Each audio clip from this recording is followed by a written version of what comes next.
दलाल कोई एक जात नहीं थे। यदि काला पानी हुई थी जिसमें सबसे ज्यादा जनसंख्या आदिवासी, दलित और मुसलमान की थी, तो उसमें 40 से 50% ऊंची जात में ब्राह्मण का भी था। आप उठा के देख लीजिए। मैं उनसे पूछना चाहता हूं, 4-5 नाम ही दूंगा, ज्यादा नहीं। आलोक मेहता जी, चंद्रशेखर आजाद कौन जात, लाला लाजपत राय कौन जात, पंडित राम प्रसाद बिस्मिल कौन जात, रानी लक्ष्मीबाई कौन जात, तात्या टोपे कौन जात, मोतीलाल नेहरू कौन जात जिसने पूरा इलाहाबाद दुनिया को दान दे दिया, पंडित लाल नेहरू कौन जात, गणेश शंकर विद्यार्थी कौन जात, महाराणा प्रताप कौन जात। अंग्रेज ने आजादी के लिए, अंग्रेज से जब हमारे राजा लड़े तो उसमें 50 से 60% ऊंची जात के थे। खाली गाली देना। सबसे ज्यादा यदि तोप और बंदूक का गोली खाया वो आदिवासी, दलित है और मुसलमान, और नेतृत्व के शासन में सबसे बड़ी कुर्बानी दी वो ऊंची जात के लोग। राम के कैरेक्टर को अपना लीजिए, हनुमान को जिंदगी में अपना लीजिए, और 95% जो उसमें ज्ञान है उसको अपना आइडियोलॉजी बना लीजिए। 1% को छोड़ दीजिए। 1% के चलते अपनी दुकान चलाना और बीजेपी का एजेंडा तय करना, ये सब के सब लोग बीजेपी का एजेंडा तय कर रहे हैं। भाजपा मियां को गाली देता है, हिंदू मियां करता है। इसकी औकात नहीं है चाइना को चैलेंज करने की, इसकी औकात नहीं है रूस और अमेरिका की बात करने की। मैं इतिहास आज बताना चाहता हूं। 200 साल पहले गोरा काला का झगड़ा था अमेरिका में। काले को पट्टी बांध के रखा जाता था, और जब यह शब्द अमेरिका के बड़ी डेमोक्रेसी में खत्म हुई, एक बार भी गोरा काला का सवाल नहीं हुआ। बिना हर जाति, धर्म और मजहब, बिना हर रंग और भाषा को जोड़े और बिना नीचे को सम्मान दिए आप भारत को नहीं बना सकते। कभी तारन, कभी हारन, कभी 10%, कभी ब्राह्मणवाद, कभी लंगड़ी, कभी टंगड़ी। स्पीकर थे तब लंगड़ी नहीं थे नीतीश कुमार। कि अब बीजेपी महागठबंधन को तोड़ने के लिए लालू यादव और तेजस्वी पर हमला करेगा, उसकी इंक्वायरी बढ़ाएगी। जब नीतीश कुमार को हिला नहीं पाए गाली गलौज के अलावे, अब गठबंधन को तोड़ने के लिए तेजस्वी और उस पर हमला करेंगे। पुण्यतिथि है जिसने प्रेम सबको जोड़ा, और एक तरफ राहुल गांधी जी आज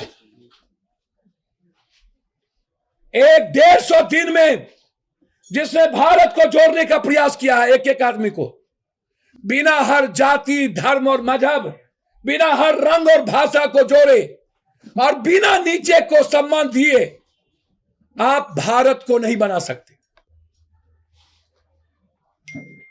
भाजपा और आप में फर्क क्या है? भाजपा मियां को गाली देता है, हिंदू मियां करता है। इसकी औकात नहीं है चाइना को चैलेंज करने की, इसकी औकात नहीं है रूस और अमेरिका की बात करने की। मैं इतिहास आज बताना चाहता हूं। 200 साल पहले गोरा काला का झगड़ा था अमेरिका में। काले को पट्टी बांध के रखा जाता था, और जब यह शब्द अमेरिका के बड़ी डेमोक्रेसी में खत्म हुई, एक बार भी गोरा काला का सवाल नहीं हुआ। फिर हजारों साल के बाद जो शोषण, जो धर्म, जो जाति 1000 साल से है, आज जब आर्थिक आजादी की बात है, भारत में ही हिंदू मियां क्यों? भारत में ही दलित गैर दलित क्यों? भारत में ही शोषण की नींव डोम चमार आदिवासी क्यों? भारत अमेरिका से क्यों नहीं सीखता है? क्या कारण है कि अमेरिका तरक्की की बात करता है? मात्र 2 डेमोक्रेसी होने के कारण एक बार भी अब काला की चर्चा नहीं होती है। भारत में बीजेपी मात्र हिंदू मियां, मात्र हिंदू मियां, हर बातों में हिंदू मियां, और क्षेत्रीय बाटी हर बातों में जाति को गाली देना। तारन, तारन का मतलब देखना होता है। अक्षरकटवा ज्ञान न रखिए। जो अक्षरकटवा ज्ञान रखते हैं ना, उनसे मैं आग्रह करूंगा राम के कैरेक्टर को अपना लीजिए, हनुमान को जिंदगी में अपना लीजिए, और 95% जो उसमें ज्ञान है उसको अपना आइडियोलॉजी बना लीजिए, 1% को छोड़ दीजिए। 1% के चलते अपनी दुकान चलाना और बीजेपी का एजेंडा तय करना, ये सब के सब लोग बीजेपी का एजेंडा तय कर रहे हैं। एक तरफ राहुल गांधी परेशान है जोड़ने के लिए, गांधी ने गोडसे की गोली खाई भारत को एक करने के लिए, और ये लोग कभी तारन, कभी हारन, कभी 10%, कभी ब्राह्मणवाद, कभी लंगड़ी, कभी टंगड़ी। स्पीकर थे तब लंगड़ी नहीं थे नीतीश कुमार। अरे 2024 के लिए संकल्प लेने की जरूरत है। जन अधिकार पार्टी महागठबंधन के साथ पूरी मजबूती के साथ खड़ी है। सवाल पप्पू यादव के चुनाव का नहीं है, सवाल भारत बचाने का है। हम रहे न रहे, भारत की डेमोक्रेसी, भारत का संविधान बचना जरूरी है। इसीलिए आज ये प्रेस कॉन्फ्रेंस है। प्रेस कॉन्फ्रेंस का सीधा मतलब है कि अब बीजेपी महागठबंधन को तोड़ने के लिए लालू यादव और तेजस्वी पर हमला करेगा, उसकी इंक्वायरी बढ़ाएगी। जब नीतीश कुमार को हिला नहीं पाए गाली गलौज के अलावे, अब गठबंधन को तोड़ने के लिए तेजस्वी और उस पर हमला करेंगे। और दूसरी तरफ बीजेपी इन लोगों के पीछे लगी है कि ऐसे ऐसे मुद्दे हमें दो जिससे हम जनता में मजबूत हो पाए। इसलिए आग्रह करेंगे तेजस्वी यादव जी से और नीतीश जी से, ऐसे लोगों को साथ रखना हो आप रखिए, लेकिन भाषा पर रोक लगाइए। इतिहास का ज्ञान नहीं है तो उस पर चुप कराइए। मेरा आग्रह है कि दलाल कोई एक जात नहीं थे। यदि काला पानी हुई थी जिसमें सबसे ज्यादा जनसंख्या आदिवासी, दलित और मुसलमान की थी, तो उसमें 40 से 50% ऊंची जात में ब्राह्मण का भी था। आप उठा के देख लीजिए। मैं उनसे पूछना चाहता हूं, 4-5 नाम ही दूंगा, ज्यादा नहीं।